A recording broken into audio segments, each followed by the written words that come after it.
Al-Muslimun TV.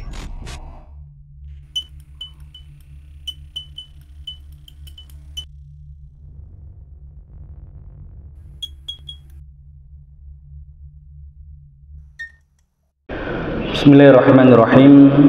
Assalamualaikum warahmatullahi wabarakatuh. Alhamdulillahirabbil alamin. Wassalatu wassalamu ala asyrafil anbiya'i wal mursalin Muhammadin wa ala alihi wa ashabihi ajma'in, amma ba'd. Para jemaah yang dirahmati Allah Subhanahu wa taala, puji syukur alhamdulillah Allah Subhanahu wa taala senantiasa memberikan kita kenikmatan yang sangat banyak, nikmat iman, nikmat Islam, nikmat kesehatan, juga nikmat kesempatan untuk bisa melangkahkan kaki kita di tempat yang mulia ini untuk sama-sama kita mengerjakan kewajiban kita sebagai seorang muslim, yaitu salat subuh, yang alhamdulillah kita melaksanakan salat subuh kita dalam keadaan yang terbaik, yaitu berjamaah di rumah Allah Subhanahu wa taala. Dan bersyukur pula Allah Subhanahu wa taala memberikan kita kesempatan untuk duduk sejenak, sama-sama kita berthalabul ilmi, kita menuntut ilmu, dan semoga duduk kita yang sejenak ini Allah Subhanahu wa taala ganti dengan duduk yang lebih istimewa di surganya Allah Subhanahu wa taala. Salawat serta salam semoga tetap terlimpah curahkan kepada junjungan kita Nabi besar Nabi Muhammad sallallahu alaihi wasallam, juga kepada keluarga beliau, para sahabat beliau, dan seluruh umat beliau. Baik jemaah dirahmati Allah Subhanahu wa taala, melanjutkan seri kajian inspirasi pendidikan dari kisah-kisah Al-Qur'an, di mana akan kita mulai dari tadabbur kisah Nabi Adam alaihissalam. Namun pembahasan kita bukanlah pembahasan kisah secara kronologis, ya, kita akan bahas kisah-kisah yang ada dalam Al-Quran secara tematik. Maka akan kita kaitkan satu kisah tertentu yang ada di dalam Al-Quran dengan satu tema yang menjadi inspirasi dan pelajaran dari kisah-kisah tersebut. Nah, maka di kesempatan kali ini akan kita bahas tentang kisah Nabi Adam dan konsep kepemimpinan di dalam Al-Quran. Allah Subhanahu wa taala mengkisahkan kisah yang pertama di dalam mushaf Al-Quran adalah kisah Nabi Adam alaihissalam. Dan ternyata kisah yang pertama Allah Subhanahu wa taala munculkan di dalam mushaf Al-Quran adalah di surah Al-Baqarah. Dan surat Al-Baqarah ini adalah surat yang mengawal bagaimana Nabi Muhammad SAW di fase Madinah membangun satu negara Madinah. Dan kalau kemudian kita mengkaji Al-Quran kita mentadaburi Al-Quran kita, dan juga mendengar penjelasan para ulama berkaitan dengan Al-Quran kita, maka dalam kitab Kaifa Yubarrijul Qur'anul Haya, bagaimana Al-Quran memprogram kehidupan, maka penulis mengkaji Al-Quran berdasarkan urutan turun, dan ternyata kesimpulan beliau 38 surat yang pertama, yaitu sepertiga Al-Quran, berbicara tentang islahul fard, perbaikan individu. Kemudian 38 surat berikutnya berbicara tentang islahul mujtama', perbaikan masyarakat. Dan baru 38 yang terakhir, ya, sepertiga yang terakhir, berbicara tentang islahul daulah, perbaikan negara. Dan ketika Nabi Muhammad SAW di fase awal hijrah ke Madinah, maka Allah Subhanahu wa taala sudah menurunkan surat Al-Baqarah, yang oleh para ulama dijelaskan tema besar surat Al-Baqarah adalah kepemimpinan di muka bumi. Dan ternyata surat Al-Baqarah juga menjadi surat yang ayatnya terakhir diturunkan kepada Nabi Muhammad SAW.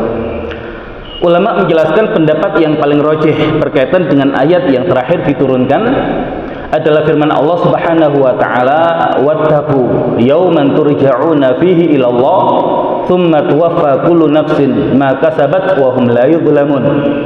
Dan takutlah kalian pada hari di mana kalian semua akan dikembalikan kepada Allah, kemudian akan disempurnakan balasan bagi masing-masing jiwa dan mereka tidak dalam keadaan dizalimi. Dan ini adalah ayat yang terakhir diturunkan dari Al-Quran, dan ayat ini berada dalam surat Al-Baqarah. Jadi seolah-olah surat Al-Baqarah adalah surat yang Allah Subhanahu wa taala turunkan kepada Nabi Muhammad SAW untuk mengawal bagaimana Nabi membangun negara Madinah sampai kemudian akhir masa dakwah Nabi Muhammad SAW di Madinah. Dan di surat ini pula ternyata Allah Subhanahu wa taala munculkan kisah yang pertama, dan kisah yang pertama dimunculkan oleh Allah Subhanahu wa taala adalah kisah Nabi Adam alaihissalam. Di surat Al-Baqarah ayat yang ke-30 Allah Subhanahu wa taala berfirman, wa idh qala rabbuka lil malaikati inni ja'ilun fil ardi khalifah. Dan ingatlah ketika Rabbmu Muhammad berkata kepada para malaikat, sesungguhnya aku akan menjadikan di muka bumi khalifah, seorang khalifah. Dan khalifah yang dimaksud oleh Allah Subhanahu wa taala adalah Nabi Adam alaihissalam dan juga anak keturunan beliau. Dan di sini ulama mencoba mencari tahu rahasia kenapa Allah Subhanahu wa taala memilih Nabi Adam selaku manusia pertama, dan juga nanti dilanjutkan oleh anak keturunannya untuk menjadi khalifah, untuk menjadi pemimpin di muka bumi. Syekh Ahmad Naufal, seorang pakar Al-Quran yang juga banyak karya-karya beliau yang beliau tulis berkaitan dengan tafsir Al-Quran, beliau mengkaitkan alasan Nabi Adam dan anak keturunannya Allah Subhanahu wa taala pilih menjadi pemimpin di muka bumi dikaitkan dengan satu ayat yang ada di akhir-akhir surat Al-Ahzab. Allah Subhanahu wa taala berfirman, inna 'aradna al-amanah 'ala as-samawati wal ardi wal jibal fa abaina an yahmilnaha wa ashfaqna minha wa hamalaha al-insan innahu kana zaluman jahula. Sesungguhnya kami menawarkan al-amanah kepada langit-langit, kepada bumi, kepada gunung-gunung, tapi semuanya enggan untuk memikul amanah itu. Dan mereka khawatir tidak sanggup untuk menjalankannya. Wa hamalhal insan, maka amanah itu dipikul oleh manusia. Innahu kana zaluman jahula, dan sesungguhnya sifat dasar manusia itu adalah zalum, adalah banyak berbuat kezaliman. Jahula adalah banyak kejahilannya.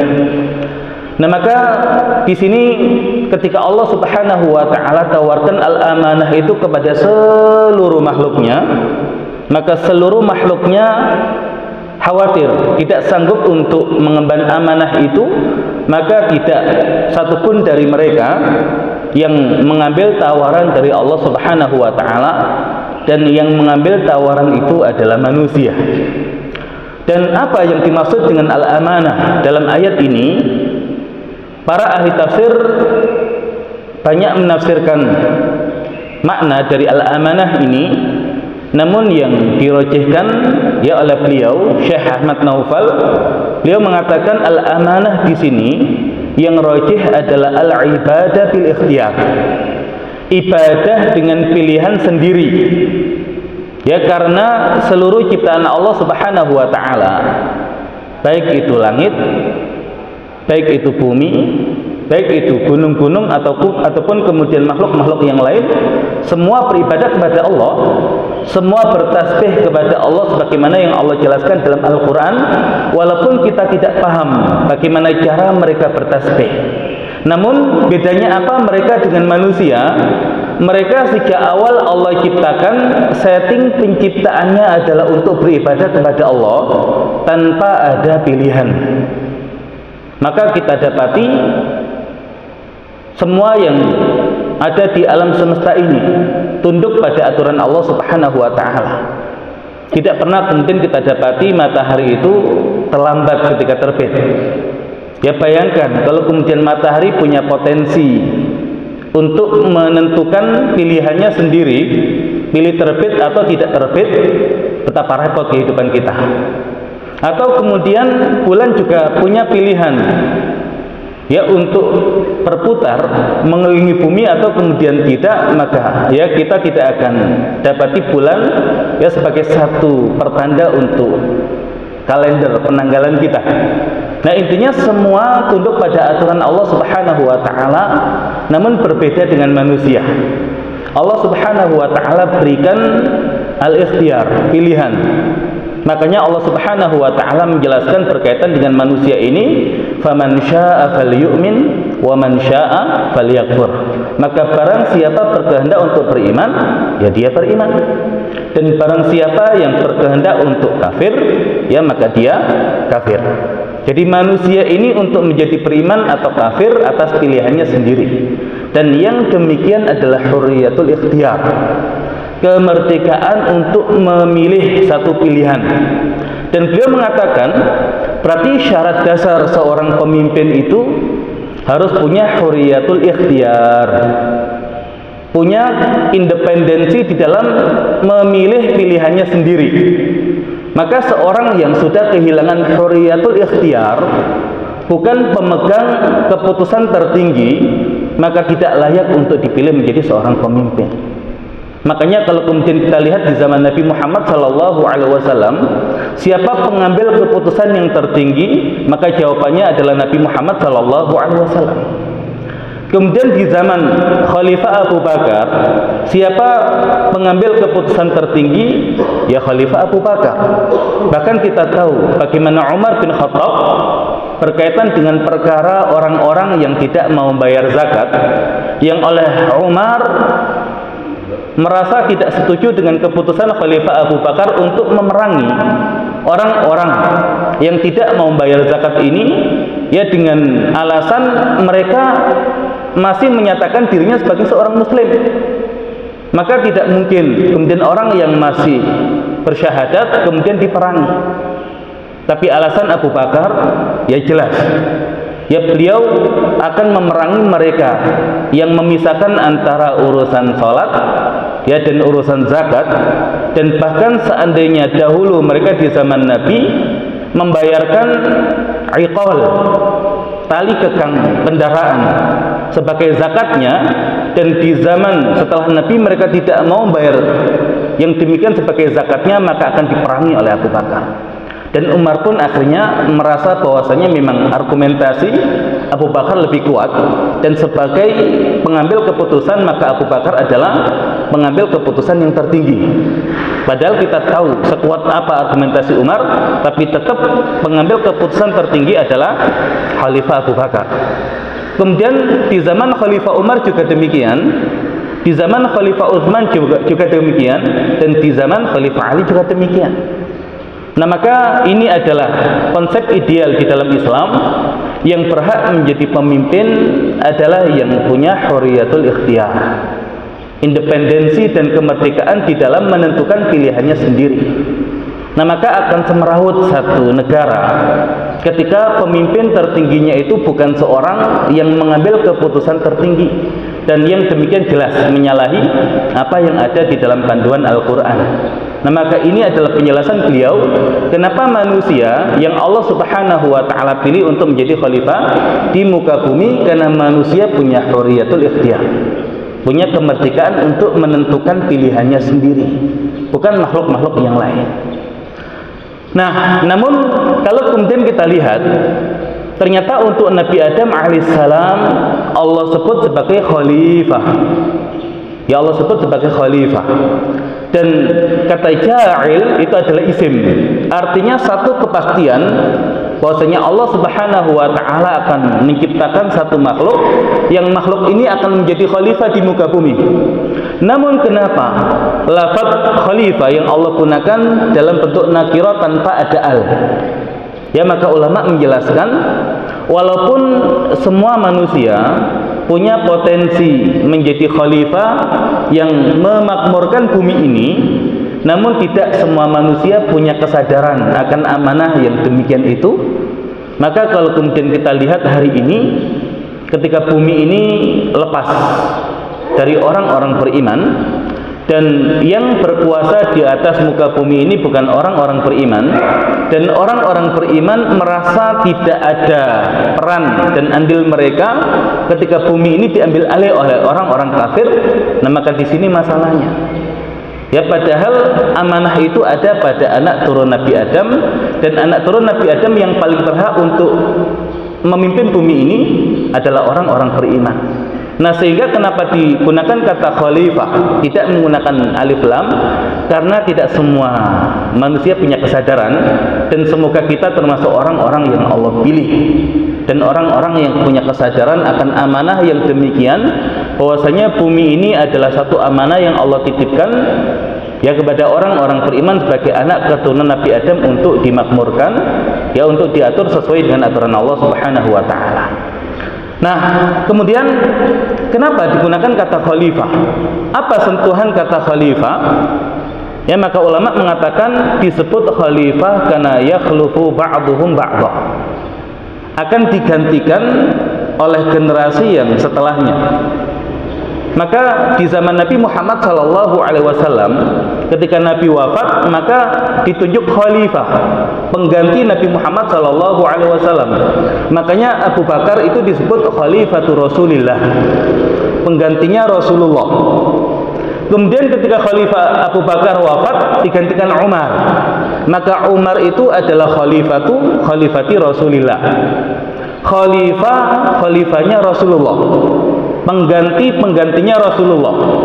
Dan nanti seandainya Khalifah Umar itu wafat, ya maka penggantinya adalah khalifati Rasulillah. Kalau kemudian wafat digantikan oleh penggantinya, maka khalifati Rasulillah, dan akan sangat panjang. Dan Khalifah Umar yang punya wawasan yang sangat panjang, ya cara berpikir yang sangat panjang, ini kalau kemudian dibiarkan akan kerepotan kaum muslimin untuk memanggil khalifahnya. Maka akhirnya beliau putuskan, kalau kalian adalah orang-orang beriman dan saya adalah pemimpin kalian, maka panggil saya Amirul Mukminin, pemimpinnya orang-orang beriman. Nah, walaupun sebetulnya hakikatnya adalah khalifati Rasulillah. Nah, sehingga Allah Subhanahu wa taala menggunakan kata khalifah karena memang Nabi Adam adalah manusia pertama yang nanti akan dilanjutkan amanah itu oleh anak-anak keturunan beliau, ya termasuk kita di zaman ini. Nah, kemudian di surat Al-Baqarah juga Allah Subhanahu wa taala mengkisahkan tentang kisah Nabi Ibrahim alaihissalam. Allah Subhanahu wa taala berfirman, wa idzibtala Ibrahim rabbuhu bikalimatin fa'atammahun. Dan ingatlah ketika Ibrahim itu diuji oleh Rabbnya dengan kalimat-kalimat ujian, fa'atammahun, maka Ibrahim itu melaksanakan ujian itu dengan sempurna. Apa balasan yang Allah Subhanahu wa taala berikan untuk Nabi Ibrahim alaihissalam? Qala inni ja'iluka lin-nasi imama, sesungguhnya aku akan menjadikan kamu bagi manusia imamah, sebagai imam, sebagai pemimpin. Kemudian apa kata Nabi Ibrahim ketika Allah berikan anugerah kepemimpinan bagi umat manusia? Qala wa min dzurriyyati, ya Allah, bagaimana dengan anak keturunanku? Maka Allah mengatakan, qala la yanalu ahdi dzalimin, tidak akan mendapatkan janjiku itu orang-orang yang zalim, ya orang-orang yang berbuat kezaliman.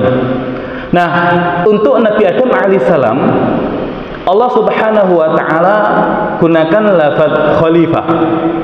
Tapi untuk Nabi Ibrahim alaihissalam Allah Subhanahu wa taala gunakan kata imam. Sama-sama pemimpin tapi menggunakan redaksi yang berbeda.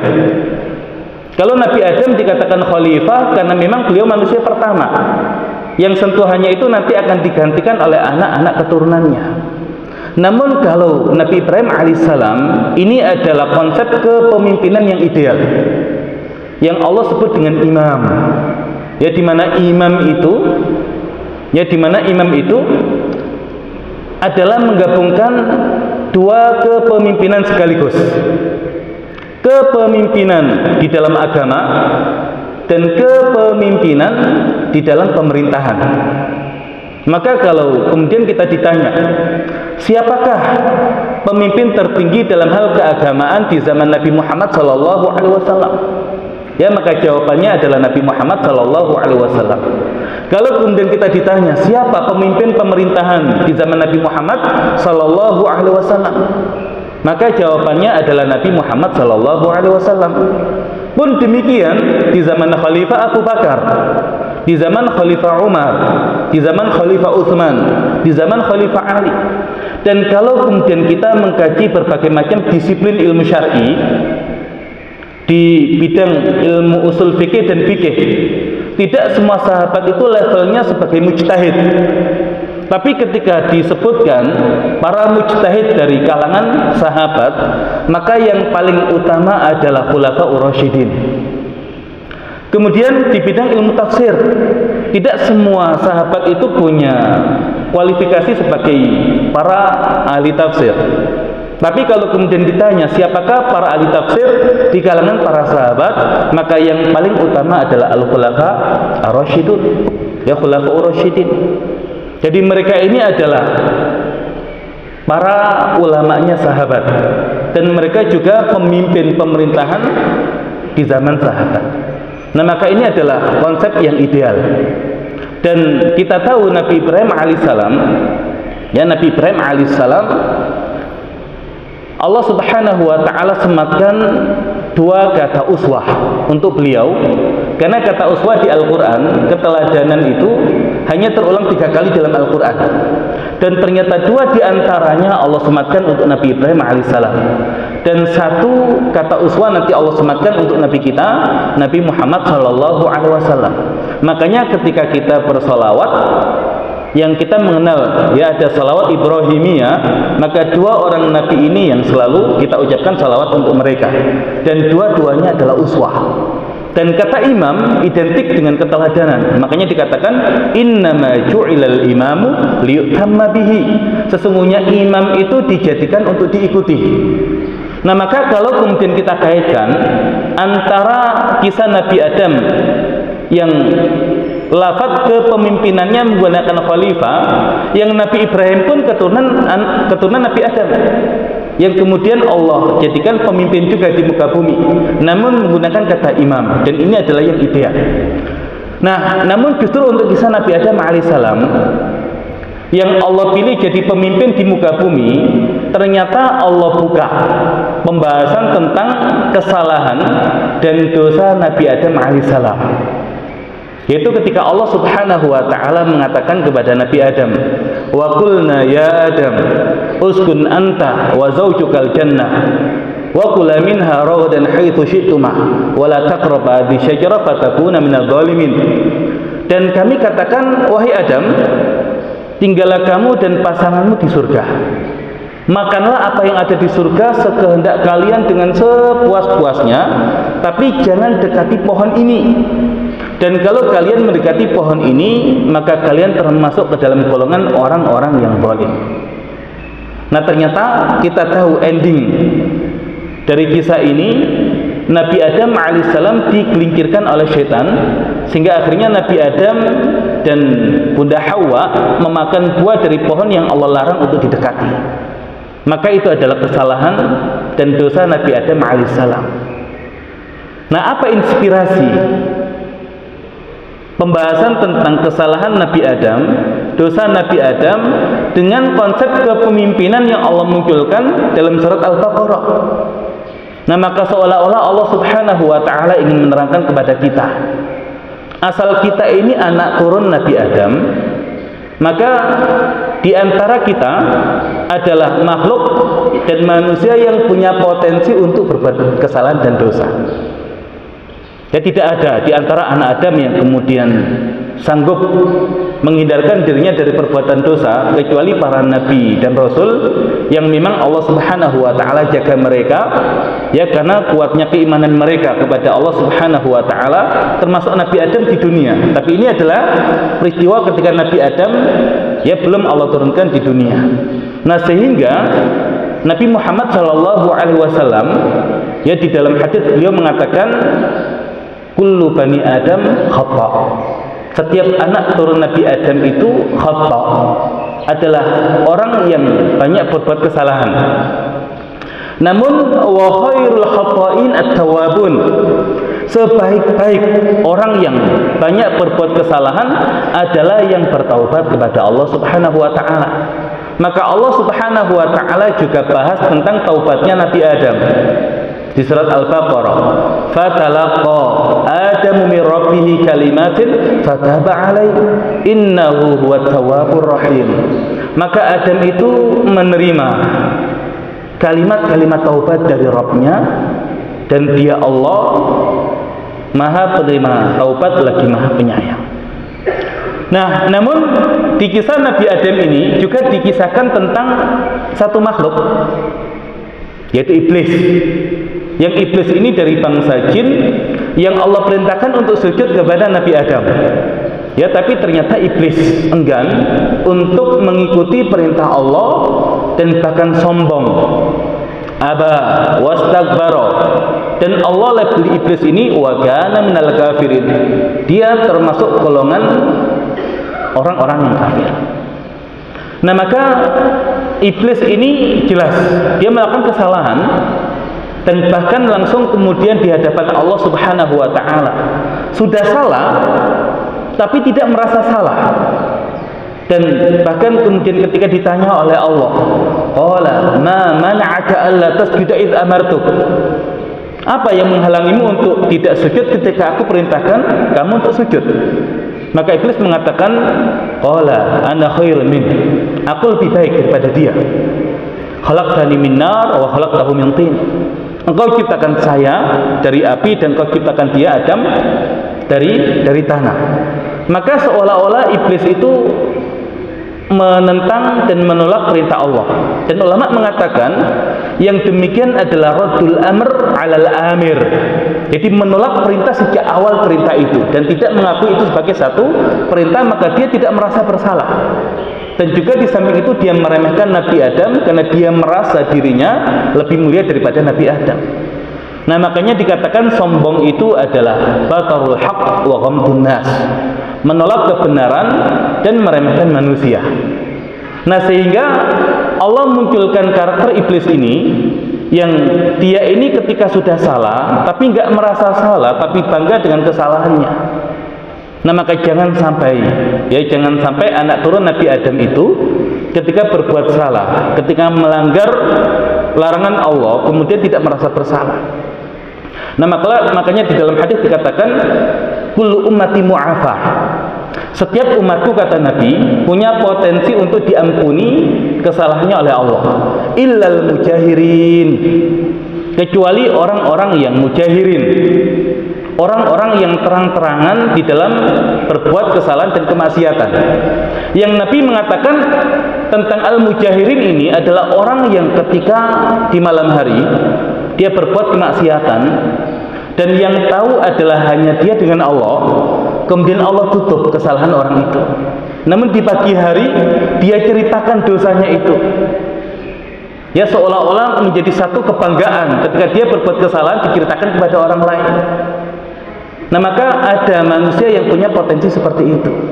Jadi intinya apa? Ya, ketika kita adalah anak keturunan Nabi Adam, ya, kita punya potensi berbuat salah.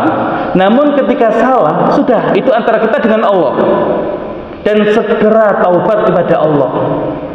Atau kalau kemudian agak lebih buruk adalah antara dia dengan Allah, tapi minimal masih punya rasa malu untuk berbuat kemaksiatan walaupun dia belum bertaubat. Tapi yang parah sudah nggak taubat, merasa bangga dengan kesalahannya. Dan ketika kemudian ditunjukkan kesalahannya, dia merasa tidak salah. Ya, salahnya di mana? Nah, ini kan masalah. Nah, maka seolah tidak ada kemudian pemimpin itu yang tidak punya kesalahan. Karena dia adalah anak turun Nabi Adam, pasti punya potensi kesalahan. Ya, namun biarkan kesalahan itu antara dia dengan Allah. Tapi jangan sampai kemudian pemimpin itu adalah seorang yang ketika dia berbuat kesalahan dan dia sombong dengan kesalahannya itu, bahkan kemudian diekspos kesalahannya itu, sehingga kalau kita kaitkan dengan kata imam yang ada untuk Nabi Ibrahim, ya maka yang seperti ini tidak layak untuk dijadikan imam, ya tidak layak untuk diteladani, tidak layak untuk diikuti. Nah itu sehingga Allah Subhanahu wa ta'ala munculkan kata imam, ada tema keteladanan.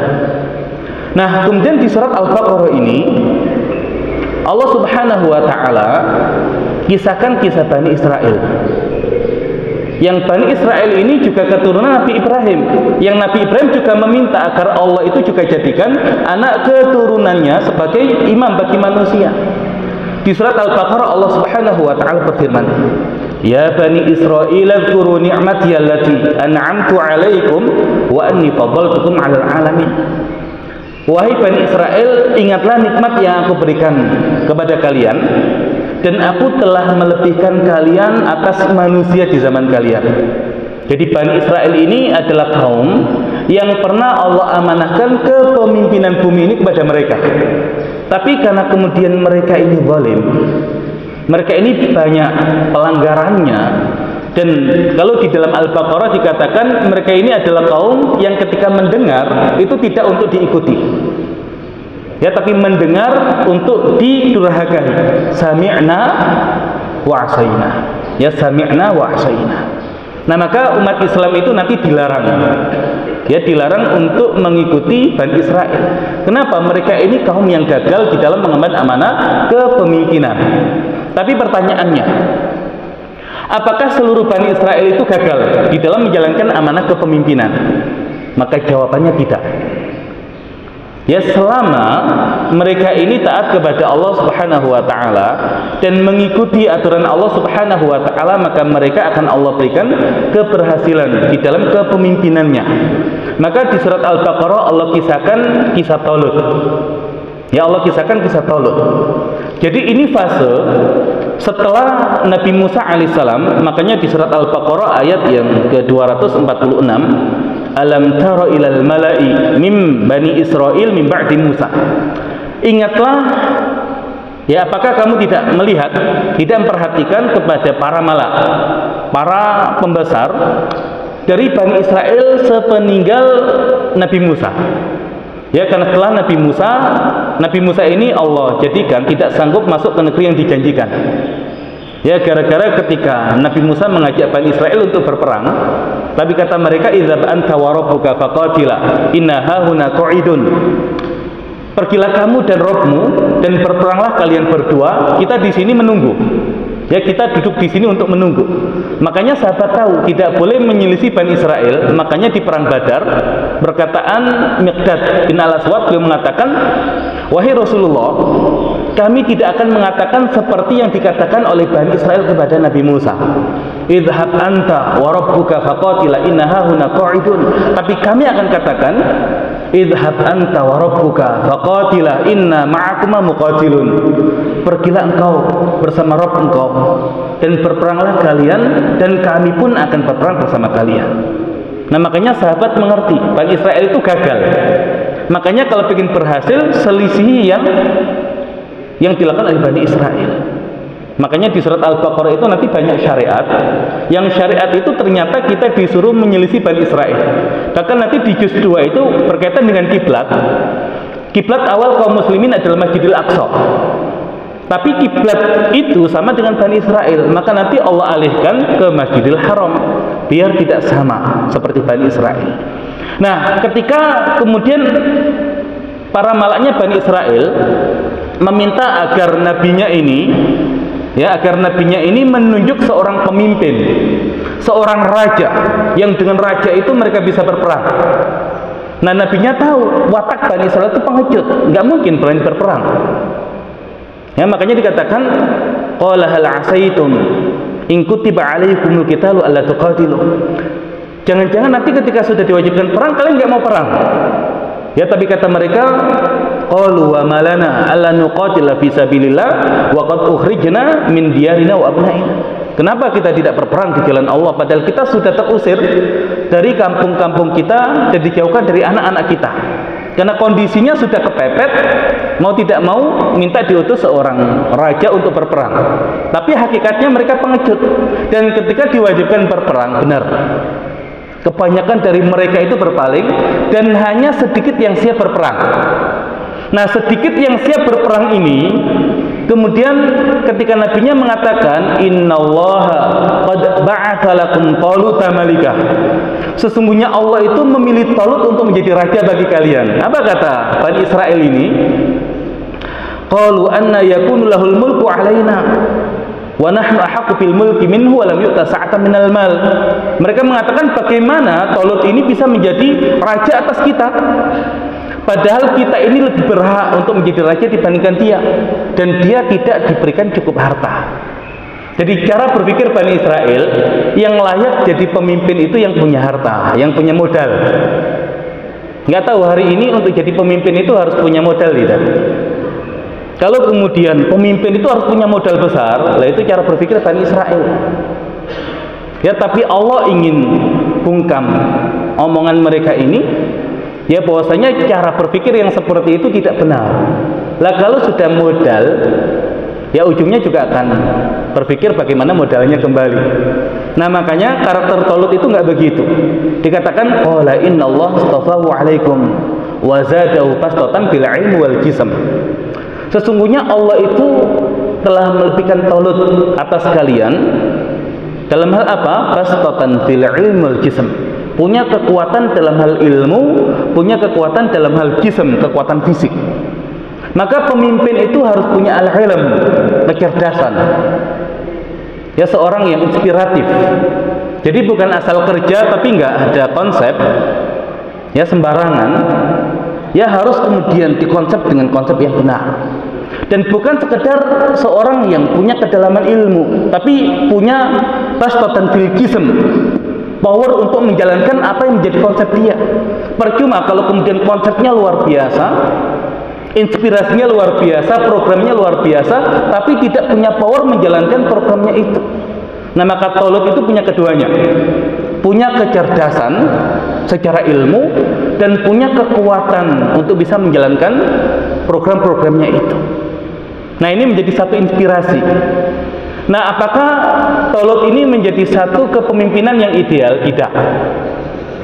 Ya, kenapa? Ya, karena Talut itu baru memegang amanah kepemimpinan dalam hal pemerintahan, bukan dalam hal keagamaan. Kenapa? Masih ada nabinya, dan Talut bukan nabi. Tapi yang demikian itu bagian dari tadi estafet, satu peradaban, ya, untuk menghasilkan kepemimpinan yang ideal.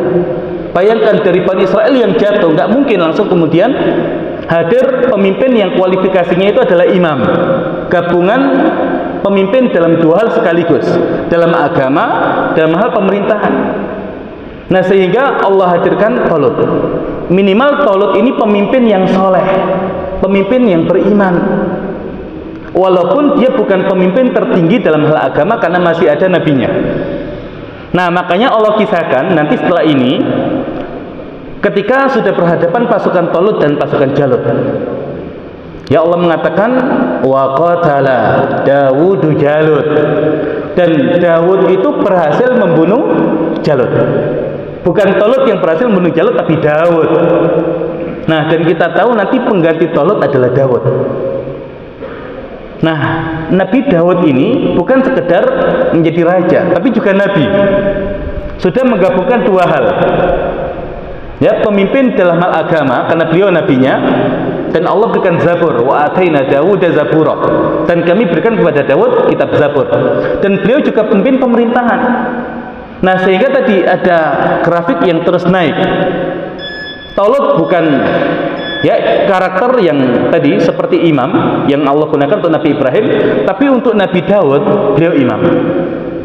Nah, kemudian setelah Nabi Dawud dilanjutkan Nabi Sulaiman, sama, nabi juga, raja juga. Ya, nabi juga, raja juga. Tapi untuk Nabi Dawud dan Nabi Sulaiman pembahasannya tidak di Al-Baqarah karena punya sentuhan makna yang lain. Makanya ini Al-Quran itu begitu. Jadi inspirasinya harus kita yang berpikir. Makanya faqsusil qasasa la'allahum yatafakkarun. Kisahkan kisah itu agar mereka berpikir. Jadi kisah itu menjadikan kita berpikir apa yang Allah inginkan. Dan dikatakan inna fi qasasihim ibratun liulil albab. Sesungguhnya dalam kisah-kisah mereka ada ibrah. Untuk siapa? Liulil albab, untuk orang yang punya kedalaman pemikiran. Nah, makanya Allah menyimpan banyak pelajaran dari kisah-kisah yang ada dalam Al-Quran. Kalau Al-Quran itu adalah petunjuk, hudal lil muttaqin, dan ulama mengatakan sepertiga isi Al-Quran adalah kisah, dan bahkan ada yang mengatakan 3/4 isi Al-Quran adalah kisah. Berarti Allah menyimpan petunjuk Al-Quran itu dalam kisah-kisah. Ya, kenapa demikian? Ya, karena kisah itu peristiwa yang sudah terjadi di masa lampau. Artinya ini bukan sekedar teori, ini bukan sekedar konsep, sudah teramalkan di masa yang lalu. Dan kalau kemudian kita terapkan hari ini, harusnya kalau di masa lalu bisa, hari ini pun bisa. Nah, seolah-olah kemudian umat Islam hari ini kalau belum bisa menghadirkan pemimpin yang punya kualifikasi tadi, pemimpin dalam dua hal sekaligus, pemimpin tertinggi dalam hal agama dan pemimpin tertinggi dalam hal pemerintahan, maka minimal cari pemimpin yang kayak Tolut, yang baik, yang soleh, walaupun bukan yang tertinggi dalam hal agama. Dan biarkan setelah itu nanti Allah hadirkan generasi-generasi selanjutnya yang menjadi generasi yang ideal, ya bisa menghadirkan pemimpin yang kualifikasinya adalah imam. Nah, makanya di Al-Baqarah itu Allah kisahkan doanya Nabi Ibrahim, Rabbana wab'ats fihim rasulan minhum yatlu alaihim ayatik wa yu'allimuhumul kitaba wal hikmah wa yuzakkihim innaka antal azizul hakim. Wahai Rabb kami, utuslah bagi mereka seorang rasul dari golongan mereka sendiri yang membacakan ayat-ayat-Mu, kemudian mengajarkan Alkitab dan Al-Hikmah dan mentazkiyah mereka. Sesungguhnya Engkau Maha Perkasa lagi Maha Bijaksana. Siapa yang dimaksud oleh Nabi Ibrahim? Itu nanti Nabi Muhammad SAW, yang juga menggabungkan tadi dua hal tadi itu. Nah, maka di hadapan kita akan Allah hadirkan nanti generasi yang mereka ini ketika lahir seorang pemimpin maka mereka adalah imam.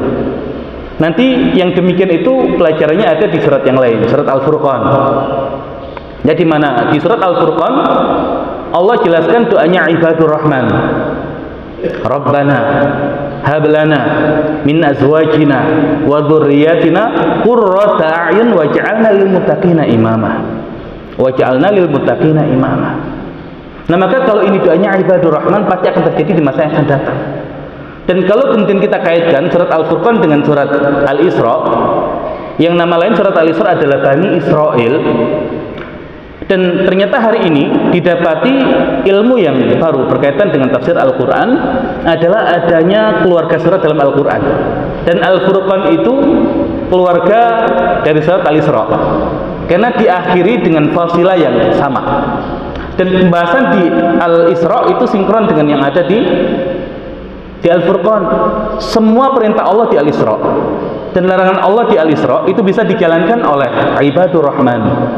Dan di surat Al-Isra itu nanti Allah jelaskan Bani Israel itu akan buat 2 kali kerusakan besar di muka bumi, dan setiap kali Bani Israel buat kerusakan besar Allah kirimkan ibadan lana uli ba'sin syadid. Dulu ulama menafsirkan ibad itu yang penting hamba Allah secara umum, manusia beriman atau tidak beriman. Makanya ada yang mengkaitkan dengan Bukhtanasor atau kemudian pemimpin-pemimpin yang lain yang pernah menghancurkan Bani Israel. Tapi kalau kemudian hari ini kita kaji, kata ibad itu ternyata Allah gunakan hanya untuk hamba yang beriman. Jadi seakan memang kurang tepat ya menafsirkan ibad dengan manusia secara umum. Dan kalau kemudian kita cari dalam sejarah manusia, belum pernah kemudian Bani Israel ini buat kerusakan, dan yang Allah kirimkan untuk menghancurkan mereka adalah hamba-hamba beriman. Maka Syekh Asy'arawi mengatakan ini di masa setelah Nabi, bukan sebelum Nabi. Ya, walaupun beliau mengatakan ini di fase Nabi Muhammad SAW di Madinah, tapi ulama mengatakan kurang tepat kalau di Madinah, karena ada pembahasan Masjidil Aqsa. Jadi medannya ini nanti di Masjidil Aqsa. Nah, wallahu a'lam, saya lebih cenderung ini belum terjadi, dan kemungkinan akan terjadi 2 kerusakan ini di masa yang akan datang.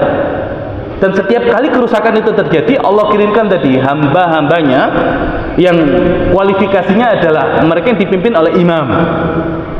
Dan nanti yang terbesar itu di zaman Imam Al-Mahdi, ketika Dajjal sudah muncul dan Yahudi Bani Israel menjadi pengikut Dajjal ini, dan Allah turunkan Nabi Isa. Tapi sebelum itu nanti akan ada kerusakan yang lain lagi. Nah, ala kulli hal, yang masa di depan kita itu akan lahir insya Allah ke depan generasi yang kualitasnya itu adalah imam. Nah, maka untuk menghadirkan yang demikian, itu 3 ilmu yang harus dikuasai. Ilmu tentang Allah, ilmu tentang perintah dan larangan Allah, dan ilmu tentang ciptaan Allah. Jadi kalau sekedar ngaji agama tidak sampai menjadikan dia pemimpin, nggak masuk. Atau kemudian nggak pernah ngaji agama dimasukkan ke sekolah umum, nggak akan masuk. Jadi ini pilihan kita, generasi kita termasuk yang akan Allah hadirkan sebagai yang punya potensi jadi generasi imam atau tidak. Nah, tergantung pilihan kita. Dan tidak boleh kemudian dipisahkan antara ilmu agama dengan ilmu dunia. Harus digabungkan menjadi satu kesatuan.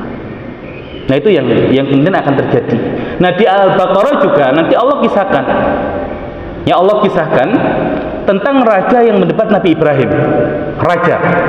Kalau surat Al-Baqarah tema besarnya adalah kepemimpinan di muka bumi, seolah Allah ingin mengatakan kepada kita, kalau kalian ingin menjadi orang-orang yang Allah amanahkan kepemimpinan bumi kepada kalian, maka kalian harus menjadi pribadi-pribadi yang bertakwa, menyelisih Bani Israel, dan kalau kemudian kualitas kalian sudah seperti itu, akan Allah hadiahkan kepemimpinan kepada kalian. Kemudian ada pertanyaan, apakah kalau sudah Allah kasih kepemimpinan itu adalah tanda kebaikan? Maka jawabannya tidak. Jawabannya tidak selalu. Ya, maka Allah munculkan kisah raja di zaman Nabi Ibrahim. Ya, karena kepemimpinan itu bukan ukuran kebaikan. Makanya ulama mengatakan kekuasaan itu Allah berikan kepada yang Allah cintai dan kepada yang tidak Allah cintai. Harta itu Allah berikan kepada yang Allah cintai dan kepada yang tidak Allah cintai. Makanya tidak semua nabi Allah berikan harta, walaupun ada nabi yang Allah berikan harta. Tidak semua nabi Allah berikan kekuasaan, walaupun ada nabi yang Allah berikan kekuasaan. Tapi semua nabi Allah berikan ilmu. Nah, maka pembahasan ilmu ini yang nanti insya Allah akan kita kaitkan juga dengan kisah Nabi Adam, yang dengan itu ya menjadi sebab ya datangnya kebaikan. Nah, sehingga dimunculkan kisah raja di zaman Nabi Ibrahim, seolah-olah kalau hari ini ada orang yang sudah Allah pilih jadi pemimpin, apakah itu bukti Allah cinta pada dia? Belum tentu. Dan justru kemudian di Al-Baqarah ini pemimpin yang dikisahkan itu ya saking kemudian diagung-agungkan oleh rakyatnya, ya bahkan akhirnya dia merasa dirinya Tuhan. Nah, ini bahaya ini.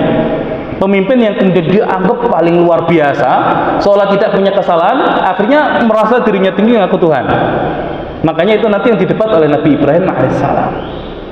Nah, sehingga ini yang kemudian perlu kita pahami. Jadi surat Al-Baqarah yang diawali dengan kisah Nabi Adam alaihissalam yang Allah sebut khalifah, pemimpin itu, ya ternyata berbicara tentang konsep negara dan kepemimpinan.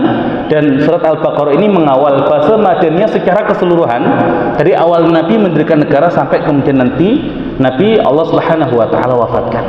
Ya, dan semoga dari kisah Nabi Adam dan konsep kepemimpinan dalam Al-Quran ini menjadi satu pelajaran bagi kita, yang minimal apa yang kemudian Allah hadirkan dalam Al-Quran itu adalah huda bagi kita, dan insya Allah kalau kemudian bisa kita aplikasikan dalam kehidupan kita, maka Allah Subhanahu wa ta'ala akan hadirkan kebaikan, Allah hadirkan keberkahan, ya sehingga kondisi kaum muslimin semakin hari semakin baik, dan semoga kemudian Allah Subhanahu wa ta'ala hadirkan kembali kebangkitan bagi kaum muslimin, sehingga Allah kemudian anugerahkan kepemimpinan bumi ini ya kepada kaum muslimin, sebagaimana Allah anugerahkan kepemimpinan bumi ini kepada generasi awal Islam ya sampai kemudian jatuh menjelang ya fase kita, dan semoga nanti di hadapan kita Allah hadirkan kebangkitan itu kembali.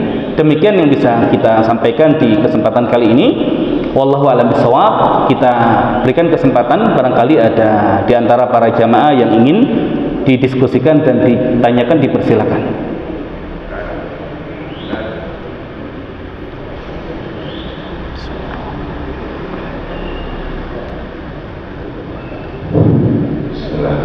Assalamualaikum warahmatullahi wabarakatuh.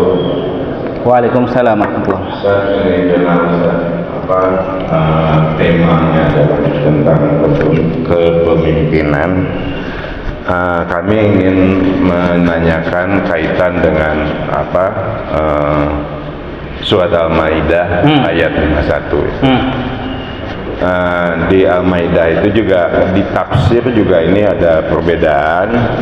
Saya membaca di Quran tafsir yang lama dengan yang baru yang dikeluarkan oleh Kemenak itu ada juga perbedaan tafsir atau arti gitu.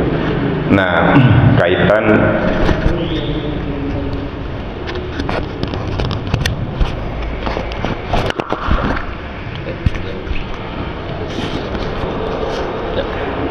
dengan tafsir ini mungkin Ustadz bisa menyampaikan yang mana sebetulnya tafsir yang bisa kita pegang gitu ya untuk ayat 51 Al-Maidah ini. Itu pertama. Kedua, kaitan dengan kepemimpinan. Tadi Ustadz menyampaikan ada dua kepemimpinan pemerintahan dan keagamaan. Nah, aplikasi untuk kita karena di negara kita ini tidak berdasarkan syariat Islam, mana sebenarnya yang menjadi pegangan kita untuk kepemimpinan keagamaan? Siapa yang menjadi teladan kita atau tuntunan kita untuk kepemimpinan keagamaan? Kaitan dengan perintah-perintah tadi, ayat-ayat Al-Quran yang perlu kita taati, karena apabila kita tidak mentaati berarti kita berdosa. Kaitan dengan kita di negara NKRI ini, sistem pemerintahan kita sudah ada dengan sistem presidentil dengan misalnya dengan dasar Pancasila ini. Bagaimana menyikapi, bagaimana sikap kita, bagaimana apa yang harus kita laksanakan untuk kewajiban kita sebagai muslim. Itu aja, Ustaz. Terima kasih. Baik, ya langsung kita jawab berkaitan dengan penjelasan tentang surat Al-Maidah ayat 51. Ya, larangan orang-orang beriman menjadikan orang-orang Yahudi dan orang-orang Nasrani sebagai aulia. Ya, sebagai aulia, terserah mau diartikan aulia ini adalah teman-teman setia, atau kemudian aulia ini sebagai para wali, para pemimpin. Ya, artinya untuk menjadi teman setia saja nggak boleh, apalagi dijadikan pemimpin. Sebetulnya tidak perlu kita ributkan yang demikian, ya, karena jelas di dalam Islam, ya, untuk konsep wala dan barok, ya boleh kemudian kita ini ya berteman secara umum ya dengan orang-orang di luar Islam. Tapi kalau kemudian pertemanan yang kemudian ya saling mencintai satu dengan yang lain, yang urusannya adalah hati, ya jelas tidak demikian. Kita hanya berteman secara zahir, tapi secara hati. Makanya dikatakan karakter sahabat itu asyidda'u 'alal kufar, ruhama'u bainahum. Kata asyidda itu juga bukan berarti umat Islam itu harus keras kepada orang-orang kafir, bukan. Karena asyidda itu jamak dari syadid. Dan syadid itu di dalam Al-Quran punya dua jamak. Ada asyidda, ada syidad. Makanya berkaitan dengan malaikat, alaiha malaikatun ghiladun syidad. Syidad di sini keras-keras beneran. Karena ini malaikat yang ada di neraka. Tapi kalau asyidda itu bersifat maknawi. Asyidda'u 'alal kufar. Jadi umat Islam itu zahirnya nggak ada masalah tadi, kita berbuat baik kepada mereka, tapi dalam hati kita itu harus ada pengingkaran, permusuhan terhadap kekufuran mereka. Nah, maka karena ada pengingkaran dalam hati kita terhadap kekufuran mereka, ya tidak mungkin kemudian bisa menjadi teman setia. Ya, kalau kemudian teman setia saja tidak boleh, apalagi kemudian menjadikan mereka sebagai pemimpin kita, jelas tidak masuk. Nah, ya, dan bahkan kemudian secara konsep ideal, ya konsep ideal, bahkan di tataran yang lebih rendah, walaupun secara fikih nanti masih ada yang membolehkan untuk mengangkat mereka sebagai pejabat-pejabat dan pegawai yang membantu tugas kepemimpinan. Ya, dulu Khalifah Umar itu mendapati sahabat mulia Abu Musa Al-Asy'ari itu punya sekretaris yang ternyata sekretaris ini seorang non-muslim karena punya keahlian menulis. Dan Umar itu marah, emang gak ada yang lain. Dan cara berpikir Umar itu bukan sekedar cara berpikir fikih yang sekedar boleh tidak boleh, tapi cara berpikirnya jangka panjang. Ini kalau dibiarkan lama-lama, yaitu akan menggerus kekuatan muslimin dari dalam. Dan kemudian hari ini yang demikian itu kadang dianggap sebagai satu bentuk toleransi. Tidak harus seperti itu toleransi. Nah, maka di zaman Bani Umayyah itu ada ya orang-orang yang kemudian diangkat ya menjadi pegawai-pegawai negara. Zaman Abbasiyah ada, tapi kita tahu endingnya. Dari sebab mereka inilah kemudian ya negara Islam itu bisa jatuh. Ya dari sebab mereka inilah negara Islam bisa jatuh. Jadi sebetulnya tidak perlu kita permasalahkan aulia ini mau diterjemahkan sebagai teman setia atau kemudian pemimpin. Ya kemudian kita pakai mafhum al-muwafaqah dalam usul fikih, kalau teman saja nggak boleh apalagi jadi pemimpin, selesai. Ngapain kita milih mereka? Nah kalau kemudian milih mana? Pemimpin muslim tapi korup, ya, atau kemudian pemimpin kafir tapi nggak korup. Ya kenapa dibenturkan? Justru Islam itu kalau baik akan korupsi. Lah hari ini mengatakan nggak korup ternyata. Ya asal orang nggak punya iman pasti korup. Jadi kemudian salah kalau kemudian kita dibenturkan dengan yang demikian. Yaitu pilihan yang tidak mengenakan, dan bukan itu pilihan orang Islam. Alhamdulillah kan sebagai orang Islam, ya kemudian orang Islam itu baik, dan kemudian kalau jadi pemimpin pasti baik. Gitu ya. Nah kemudian kalau hari ini negara kita tidak menganut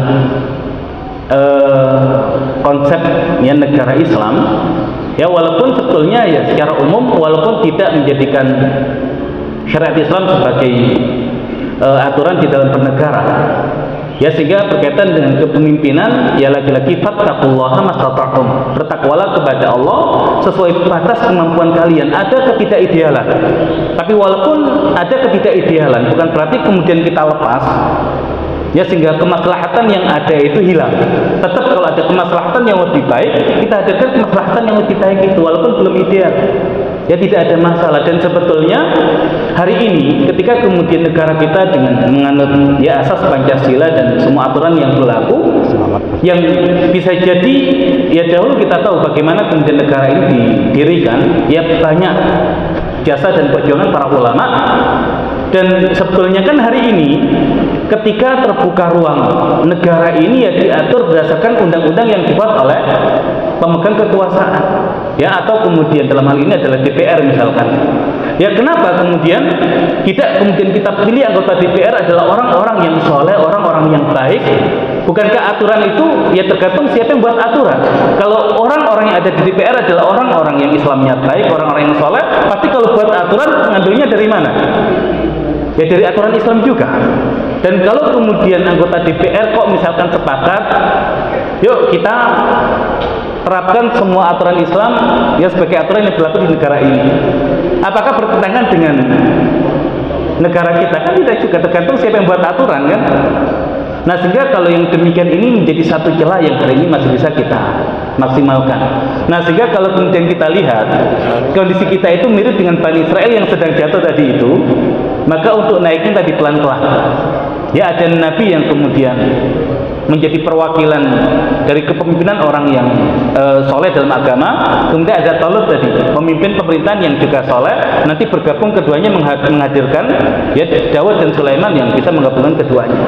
Nah, adapun kalau kemudian pemimpin keagamaan hari ini ya belum ada yang disepakati. Memang fasenya fase yang seperti itu. Ya minimal hari ini kita ikuti ulama-ulama yang keilmuannya jelas, kesolehannya jelas, dan perhatiannya terhadap Islam juga jelas. Nah maka itulah yang kemudian bisa menjadi acuan kita, ya panutan kita di dalam ya bernegara, ya sehingga kemudian bisa jadi antara satu dengan yang lain itu berbeda pendapat ya secara pilihan, namun ketika landasannya adalah ya kesolehan, kedalaman ilmu, perhatian terhadap Islam, ya maka suatu saat akan Allah pertemukan dalam satu titik yang sama. Jadi hari ini memang belum ideal fasenya, tapi suatu saat insya Allah yang demikian itu akan tiba masanya ketika kemudian ada pemimpin tertinggi dalam hal keagamaan dan dia juga pemimpin tertinggi dalam hal pemerintahan. Tapi jelas untuk menghadirkan yang demikian itu berat. Karena kalau hadir yang demikian, tanda-tanda bersatunya umat Islam sudah semakin dekat. Dan apakah musuh Islam kemudian membiarkan hal itu terjadi? Ya enggak. Makanya perjuangannya luar biasa. Tapi minimal ya yang demikian itu perlu kita upayakan hari ini, karena tidak ada sesuatu yang instan. Jadi ada konsep estafet peradaban. Mungkin hari ini kita belum saksikan itu, tapi kalau kemudian kita yang memulai perjuangan itu, semoga ketika nanti sudah hadir masa yang demikian, tetap kita mendapatkan bagian pahala karena kita termasuk generasi yang memulai itu. Nah demikian barangkali yang kemudian bisa kita sampaikan. Ya Allah alam bisawab. Masih ada waktu nggak?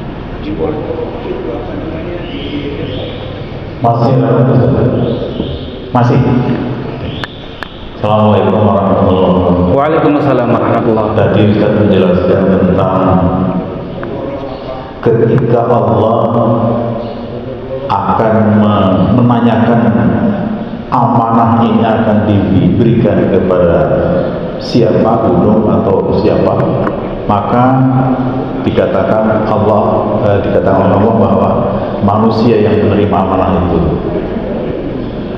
Mohon dibantu memahami ayat ini, karena sepengetahuan kita pada saat itu manusia belum diciptakan.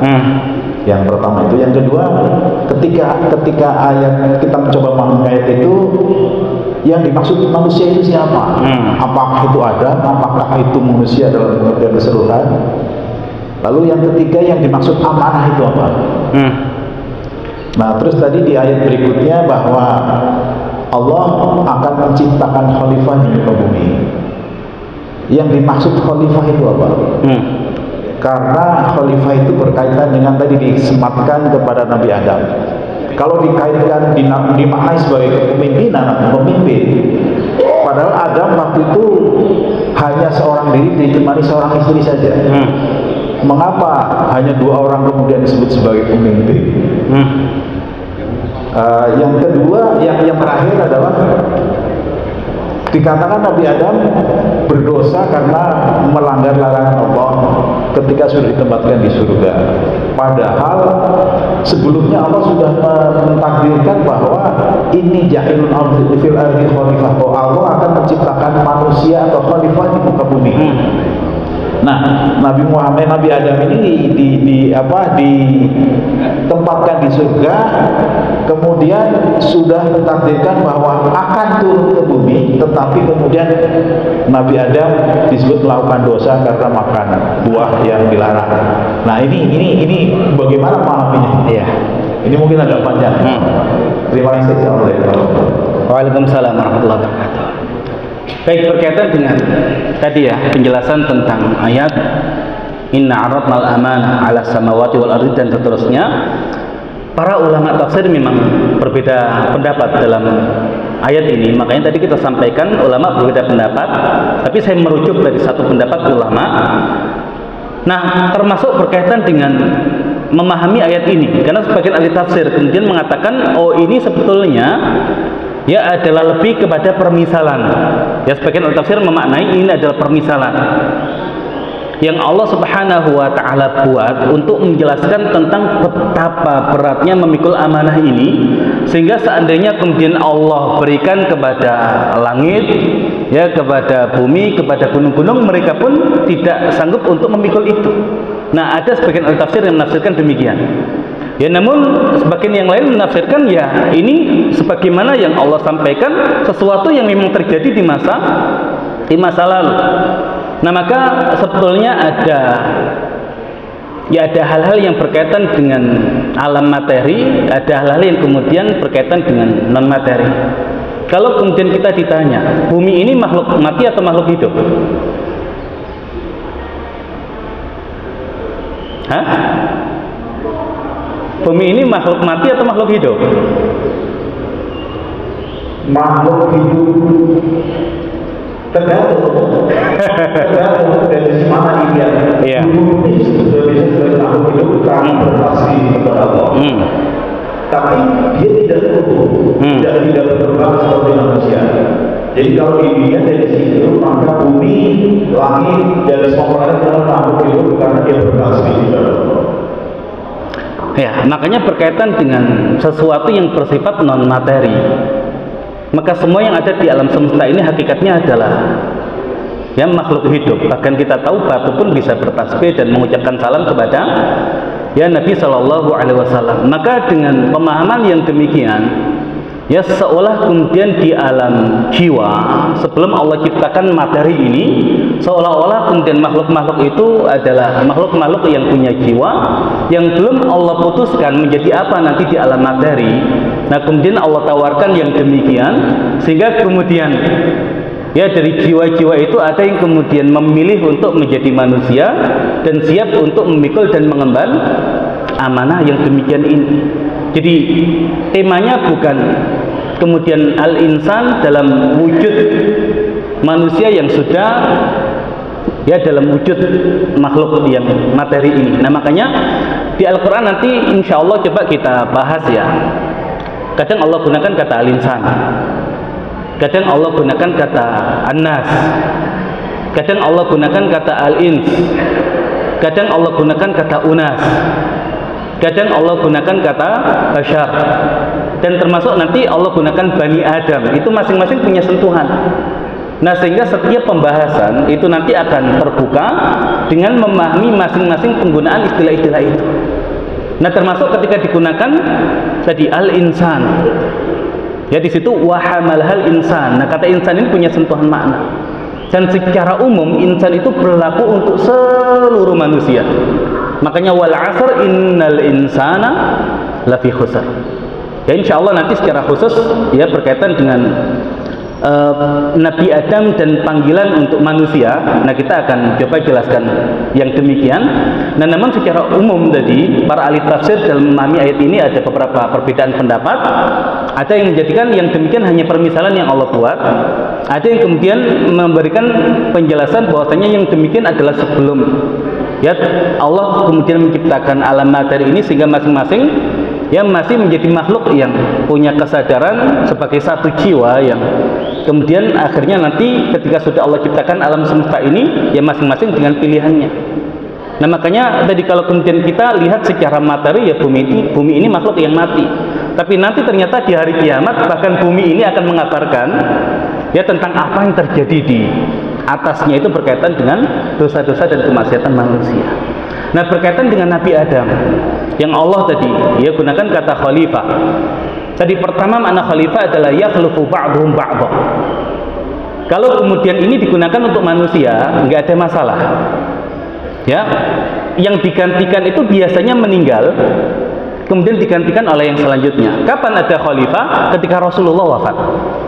Kapan ada khalifah? Khalifati Rasulullah kalau khalifati Rasulullah sudah wafat. Tapi yang demikian tidak bisa kita gunakan dalam artian Nabi Adam itu menggantikan Allah, dalam artian Allah kemudian wafat seperti manusia, tidak. Tapi kalau secara kewenangan kita tahu Allah tidak akan mati. Tapi kemudian Allah serahkan amanah kepemimpinan itu kepada khalifahnya, yaitu Nabi Adam. Sebagaimana ketika Rasul wafat, semua tugas Rasul itu diambil alih oleh khalifah ini. Nah maka yang demikian ya bisa masuk ke dalam makna khalifah yang artinya adalah menggantikan, ya menggantikan Allah kalau begitu. Tapi kalau kemudian ya dimaknai dalam artian menggantikan, kalau wafat jelas tidak sama. Nah makanya ada dua sentuhan makna. Pertama menggantikan Allah sebagai wakil Allah di muka bumi. Yang kedua ya khulufu ba'duhum ba'dha. Nabi Adam ini akan digantikan oleh anak keturunannya, ya sehingga terus berlanjut sampai sekarang. Nah kemudian kenapa harus ada khalifah padahal baru dua, Nabi Adam dan istrinya. Tapi kan setelahnya itu kan berkembang terus. Dan ini tentang pentingnya adanya pemimpin. Bahkan Nabi mengatakan kalau dalam perjalanan itu hanya dua orang, tetap kalau bisa pilih pemimpin, harus ada pemimpin. Nah sehingga kalau nanti kemudian kita mengkaji sirah nabawiyah, Nabi Shallallahu Alaihi Wasallam itu ketika wafat belum diurus jenazah beliau, kemudian sebagian sahabat sudah memilih khalifah. Jadi di waktu yang sama kemudian jenazah Nabi diurus, di waktu yang lain para sahabat itu menunjuk pemimpin. Saking pentingnya kepemimpinan, jangan sampai kemudian kaum muslimin ini tidak punya pemimpin. Nah, sehingga bahkan dalam ranah yang kecil sekalipun tetap harus ada pemimpin. Terlebih Nabi Adam itu nanti kemudian ada anak-anak keturunannya dan juga akan dilanjutkan oleh anak keturunannya.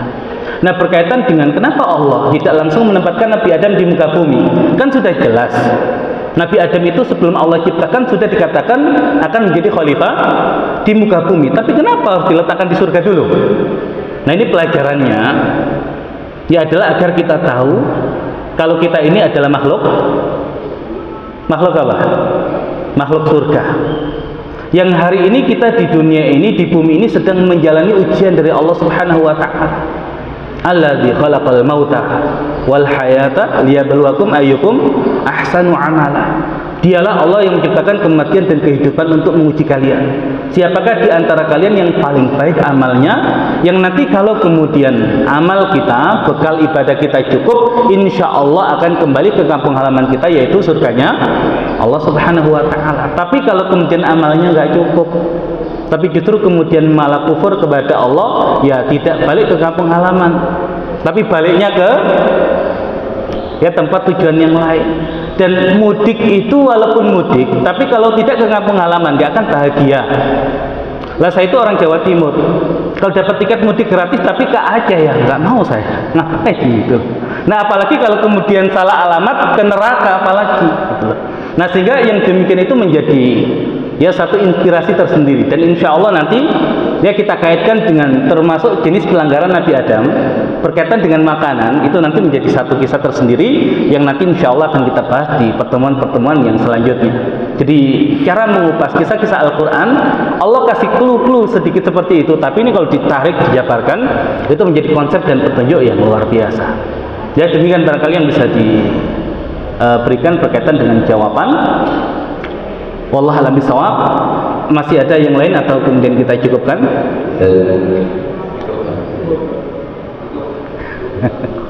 Cukup. Baik ya, insya Allah kalau kemudian masih ada yang ditanyakan dan tidak bisa menunggu bulan depan, ya insya Allah saya masih di sini secara personal, ya bisa nanti ditanyakan biar tidak mengganggu aktivitas jamaah yang lain. Kita cukupkan terlebih dahulu kajian kita di pagi hari ini. Kita tutup dengan bacaan hamdalah dan doa kafatul majlis. Alhamdulillahirabbil alamin. Subhanakallahumma bihamdika asyhadu an la ilaha illa anta astaghfiruka wa atubu ilaik. Assalamualaikum warahmatullahi wabarakatuh.